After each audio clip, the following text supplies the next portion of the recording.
E agora vamos para a apresentação do Álbio Ferreira. Pequena descrição. O Álbio, ele é amazônida, cético, empático e sonhador. Bacharel em Engenharia da Computação pela UFSM, Engenharia de Software pela Ampli e Ciência da Computação pela Descomplica. Em seu curso técnico em Sistema de Energia Renovável, propôs um projeto de extensão denominado EXU, Arautos da Solidariedade Computacional, que tinha o intuito de disponibilizar dispositivos computacionais para os alunos de 2 escolas da região. Com vocês, o Álvio. Olá, bem-vindo. Olá, boa tarde. É um prazer estar aqui com vocês, sabe, gente? Primeiramente, eu sou Álvio Ferreira, tenho 33 anos, eu sou um negro com um tom de pele mais claro, barbas cheias, um bigode, cabelo cacheado, amarrado para cima. Ao meu fundo tem uma parede branca, um quadro de Ansan, e estou usando um casaco preto de dupla face com a parte interna cinza. Assim, eu estava até falando com uma colega minha que fazia um tempo que eu não sentia um frio na barriga. Eu adoro a comunicação, seja ela oriunda pelas práticas de Exu. Não existe um caminho que não seja cedido pela nuance do mesmo. Eu vou começar falando sobre o final da fala referente ao projeto, que é ele que interliga todo esse processo e exemplifica e ratifica o mesmo. O projeto, ele veio para mim num momento desesperador. Eu estava fazendo um curso de tecnologia numa sindemia e o computador queimou. Esse foi o cenário. Como eu iria estudar? Como eu iria não atrasar o meu curso? Quem iria olhar para mim? Resultado, não fui ouvido e fiz como a maior parte de nós, segui o caminho procurando. Eu, felizmente, tenho habilidades eletrônicas e cacei do lixo a minha ferramenta para trabalho e para estudo. Por metonímia, eu, como representante da comunidade, me peguei, será que é só o Álbio que passa por isso? E aqui a gente vai começar o nosso trabalho. Vocês enxergam a minha tela, gente? Alguém pode me dar um feedback?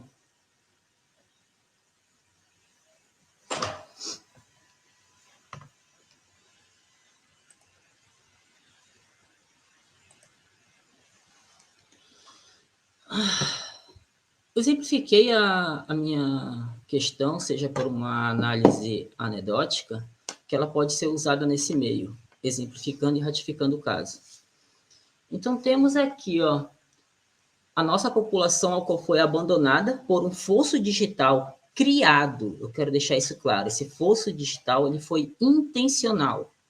Ele não foi um tropeço, um equívoco. Ele foi criado. Nós, afligidos por esse racismo cibernético, que é a próxima pauta, é um próximo momento, porque se as ferramentas estão sendo atualizadas, se elas estão sendo progredidas, evoluídas, seja elas hierarquicamente ou não, o meio vai usar este mesmo meio, essa mesma técnica e ou tecnologia para praticar suas violações, vamos colocar assim. E coatos, nós, por algoritmos racistas, que esse é o ponto principal, porque vai chegar uma fase onde vai haver um descontrole disto. E vamos também falar sobre do porquê o descontrole, se não for feito nada até o dado momento.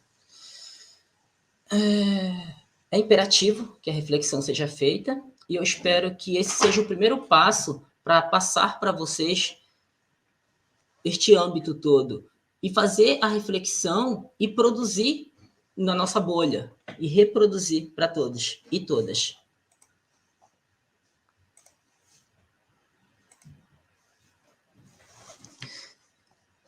Definições. Discriminação racial. É toda distinção, exclusão, restrição ou preferência baseada em raça, cor, descendência ou origem nacional ou étnica que tenha por objeto ou resultado anular ou restringir o reconhecimento, gozo ou exercício em um mesmo plano, em igualdade de condição, de direitos humanos e liberdades fundamentais, nos campos político, econômico, social, cultural ou em qualquer outro campo da vida pública. Essa é uma definição da OCDE, que está sendo muito utilizada no nosso ambiente de tecnologia. É porque vale ressaltar as definições, as premissas e axiomas. O algoritmo racista, quando ele reflete e reverbera na nossa sociedade, fica visível, até mesmo por escárnio, o fato de ejetar premissas. Ele quer validar inverdades para a gente. Então, é bom frisar os conceitos para repassar as informações corretas. Vamos para a definição de racismo do dicionário Hall-Weiss, que ele tipifica, conjunto de teorias e crenças que estabelecem uma hierarquia entre raças, entre as etnias. 2, doutrina ou sistema político fundado sobre o direito de uma raça, considerada pura e superior de dominar outras. 3, preconceito extremado contra indivíduos pertencentes a grupos ou etnias diferentes, direcionando condições de inferioridade, condições de discriminação social. E 3.1, por analogia, atitude de hostilidade em relação a determinada categoria de pessoas, como exemplo, a xenofobia. Na nossa sociedade, legislar, frisar e pautar uma legislação, ela vem como última instanciação para nós. Porque sabendo que o indivíduo, tem ética, e se esse indivíduo tem ética, e essa ética é intrínseca desse indivíduo, e vamos pautar mais ainda da nossa espécie, isso é uma característica nossa, para que punir, né? Para que criar leis? E porque quanto mais leis, fica essa balança torta demais, chega a ser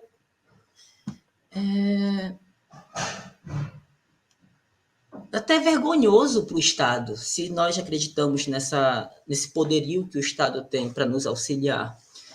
E quando a gente fala da nossa comunidade cristã, que foi esquecida, deixada de lado por esse Estado maior, fica claro alguns eventos, como dito anteriormente, sobre a questão do fosso digital.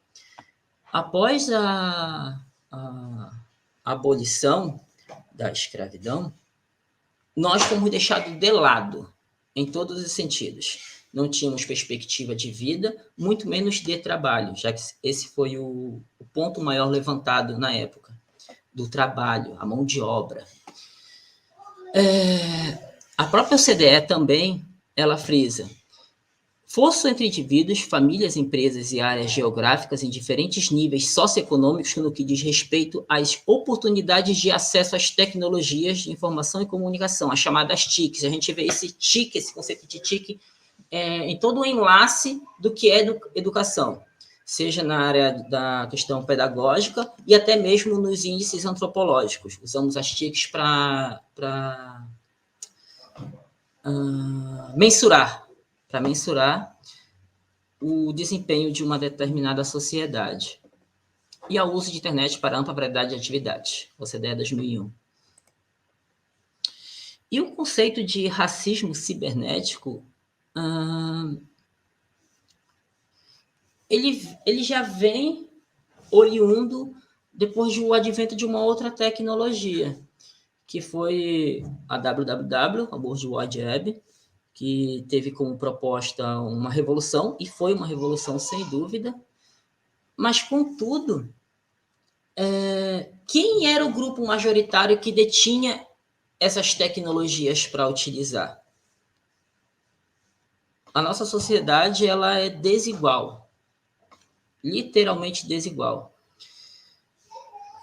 Os índices propõem e ratificam que quem utilizou, quem construiu todas essas TICs não fomos nós, já que isso nos foi retirado, nos foi proibido. Então, se esse grupo opressor e que nos oprime até hoje usa das mesmas, então não tem como não falar de racismo cibernético. As armas apenas mudaram. Com o desenvolvimento de tecnologias, com o desenvolvimento de códigos, com o desenvolvimento de técnicas também, desenvolveu-se uma variedade, uma gama que tende até ao infinito de tecnologias. Se a gente pegar qualquer conceito da nossa área atualmente, a gente dá um Google acadêmico e vai ver uma variedade dessas definições. Uma autora, ela frisa muito a questão do aprendizado de máquina, porque aí está um perigo gigante. Se nós estamos lecionando máquinas para desenvolver códigos ou gerir esses códigos num índice de Big Data, e esses códigos foram herdados, do sentido de herança mesmo, de uma prole, com toda essa carga racista, com todos esses vieses de desinformação, sem sombra de dúvida, esse algoritmo vai ser racista, sem sombra de dúvida. E isso não se limita apenas às condições raciais, não se limita apenas a condições de poder aquisitivo, se limita em todas as escalas dos espectros de minorias sociais.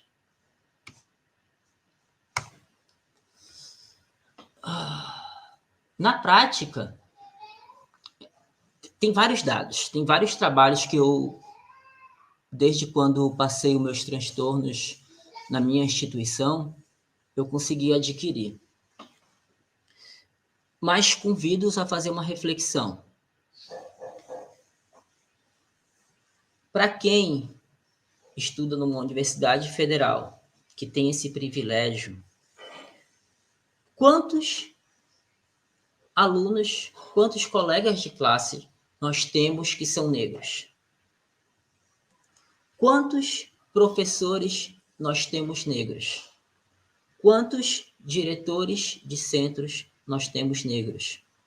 Quantos reitores no nosso país temos negros?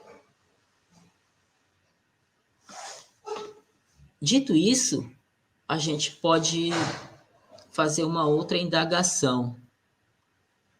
Quantos negros trabalham na parte de assistência desses prédios, desses centros? Quantos trabalham com limpeza? Quantos trabalham com vigilância? Depois que eu vim fazer essas reflexões no meu centro de tecnologia, o óbvio foi percebido. Não tem acesso. No meu curso, eu sou o único negro. O único no meu curso. Professor, não tenho. O único negro que eu encontrei aqui no estado do Rio Grande do Sul, que eu estava atrás de um tutor para um trabalho, ele está na cidade de Farroupilha. Ele leciona no Instituto Federal do Rio Grande do Sul. E isso eu procurei por 2, 3 meses, profissionais da área, que fosse dessa área de conhecimento. E eu conversei com ele, desabafei sobre, ele com certeza ratificou o mesmo sentimento. E fiquei, como é que a gente pode evitar que essa tragédia aconteça, que nós sejamos literalmente deixados de lado dessa revolução tecnológica que está por vir, que tanto se fala de 5G, tanto se fala de internet das coisas, se nós não temos acesso, os números não batem. E o que está em cash ainda, além disso, é essa revogação das cotas da universidade, por conta de um dado que foi colocado, mas esse dado ele é apenas um dado quantitativo, não um dado qualitativo. da inserção de alunos negros nas universidades federais. Eu vou passar rápido por alguns dados que são bastante relevantes, que são os que eu coloquei aqui, que são que 55%, quase 56% da população negra, tem um rendimento médio domiciliar per capita de R$ 934, contra 1.846 da população branca, o dobro. Dos 10% com menor rendimento per capita, 75,2% são negros, enquanto 23,7% são brancos. Só daí a gente escancara aquele conceito que a gente pegou lá na frente do fosso digital. Principalmente agora, com o dólar nas alturas. Como é que nós vamos ter poder de compra para uma ferramenta tecnológica, para eu desenvolver um software, para eu estudar, até já que a minha vida eu necessito trabalhar para sustentar minha família e tenho que estudar um EAD ou coisa do tipo, me virar do jeito que eu posso. No mercado de trabalho, os negros representam 64,2% da população ociosa e 66,1% da população subutilizada. 44,5% da população negra vive em domicílios com ausência de pelo menos um serviço de saneamento básico, contra 27,9%. Se esse indivíduo não tem acesso às condições mínimas de saneamento básico, com certeza ele não vai ter acesso nem à rede mundial de computadores. 55% das pessoas pretas e 57% das pessoas pardas utilizaram o computador pelo menos uma vez na vida. E 65% dos pretos e 61% dos pardos utilizam a internet exclusivamente pelo celular. Aonde esses dados entram? Eu consigo desenvolver habilidades algorítmicas pelo celular? Talvez, com muito esforço, eu possa conseguir essa habilidade. E não se compara nem perto de um dispositivo computacional fixo ou móvel, de mesa ou não. Entendo o móvel citado como um notebook ou um netbook. E um fixo como um computador fixo de mesa, um desktop, que é o ideal para se trabalhar. Como é que eu vou praticar isso?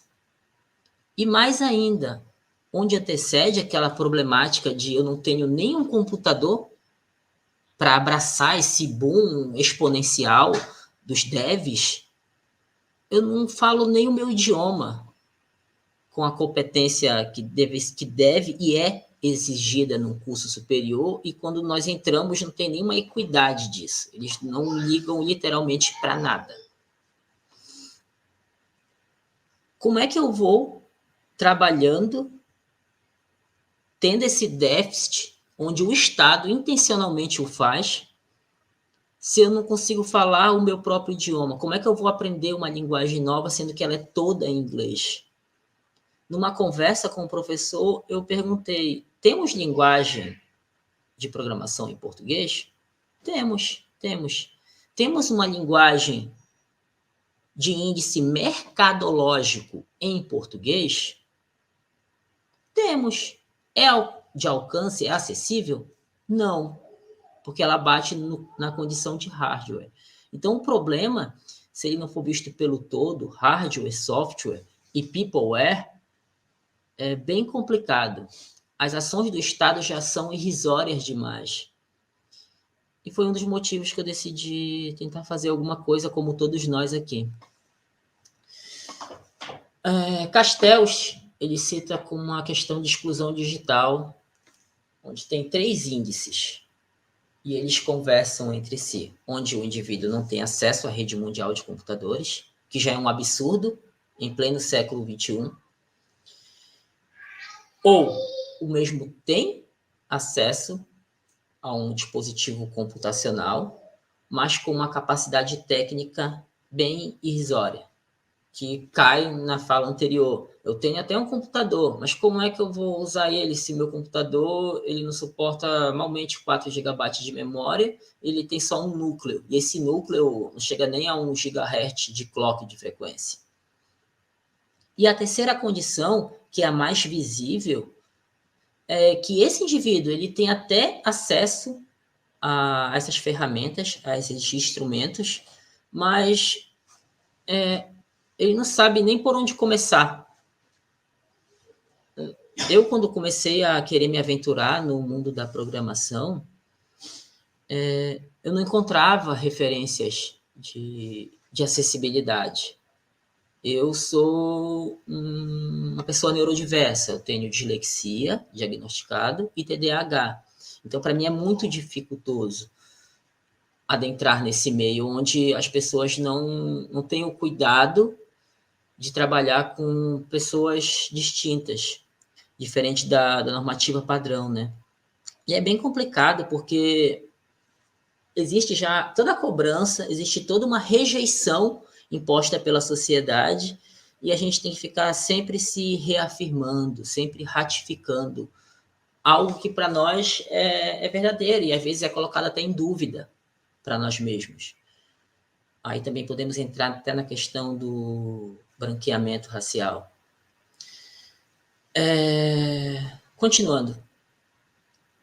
Se esse indivíduo ele passa por essas escalas citadas anteriormente, como é que ele vai desenvolver uma habilidade? Como é que ele vai abraçar esse boom?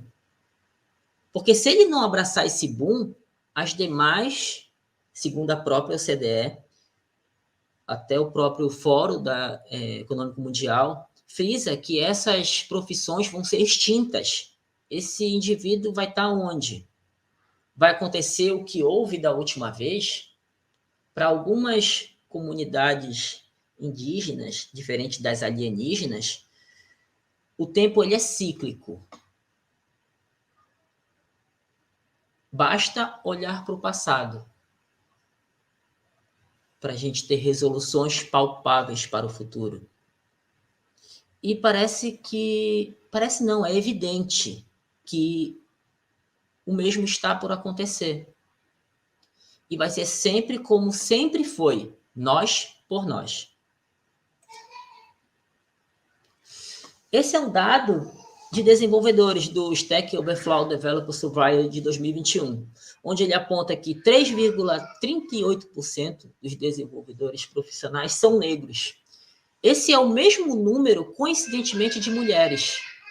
É uma parcela irrisória demais, muito irrisória. Mesmo com todo esse empenho das comunidades, a gente pode até pautar aqui o dito marketing social, as atividades individuais, as nossas atividades nas nossas comunidades, sejam elas acadêmicas ou não, é um número irrisório demais. Esse número, há 10 anos atrás, é mais deplorável ainda. E o gráfico disso não é um gráfico vertiginoso, isso que é o mais triste ainda. Só ratifica de novo aquele evento que o tempo é cíclico e os problemas, as resoluções sempre estão lá atrás para se enxergar. É só para ratificar aquele racismo, aquela estrutura de poder onde nos invalida. Que foi isso que eu vi em alguma das minhas falas quando eu propus o beta desse trabalho, desse artigo que eu publiquei. Eu ouvi colegas meus falando, como assim? Todo mundo tem acesso à internet, sabendo que não é verdade. Com a pandemia, felizmente, se ficou mais em voga. Nem todo mundo tem acesso. Se tem acesso, o computador nem funciona para isso. Se tem computador, não tem nem internet. Se tem uma internet, é uma internet onde tu consegue ver normalmente um vídeo, principalmente se for falar de política pública, quando liberaram aqueles chips para algumas instituições públicas, sejam elas estaduais, municipais ou federais, onde tinha um pacote de dados que tu assistia a 3 vídeos e acabava o teu pacote de dados. E tu vai estudar como? Tu vai entregar como o teu trabalho, a tua atividade. As instituições acadêmicas vão ver isso, o Estado vai ver isso, vai cobrar isso ou vai cobrar o que sempre cobram? Uma prova, números irrisórios. tudo produto de uma sociedade pragmática, onde o eu, o nós, o humano, sempre foi deixado de lado, principalmente a nossa comunidade. As reflexões que a gente tira disso são diversas.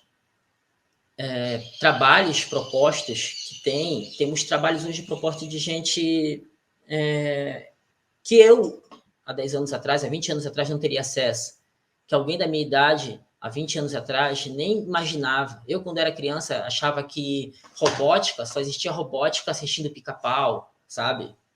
Só nisso, só vim saber que esse negócio existe, que eu posso ter isso para mim, depois que eu tive que migrar, porque o próprio sistema não reconhecia, por lei, o meu certificado do ensino médio que eu tirei pelo Enem. A própria universidade me deixava de lado. Eu tive que migrar para o Rio Grande do Sul para ter acesso a isso, para vislumbrar, para voltar a sonhar, que esse é o mais perigoso, tirar os nossos sonhos. Essa aqui é uma biografia minha, bem curta. As referências, eu ratifico, são imensas, os trabalhos são enormes, sejam os trabalhos em voga por sua qualidade ou não.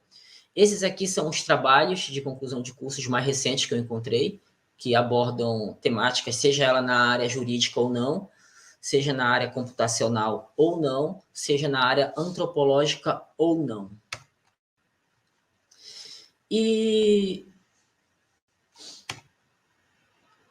não existe, assim como foi minha primeira fala, caminhos, comunicação sem a anuência de Exu, não existe desenvolvimento tecnológico sem a anuência de Ogum.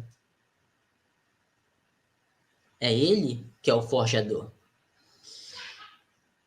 E se ele é o forjador e é ele quem nos protege na labuta, é com ele que nos revigoramos, então, de fato, essa é a melhor metáfora para essa batalha que a gente está tomando hoje em dia, para nos inserir e não ficar de fora mais uma vez da história. Muito obrigado.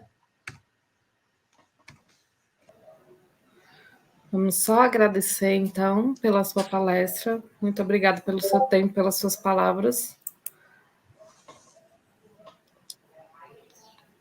Muito obrigado, Dantas. Agradeço a todas e todos. Foi um prazer enorme participar desse evento. Por mim, todo dia seria AfroPython. Obrigada, muito obrigada. Por nada.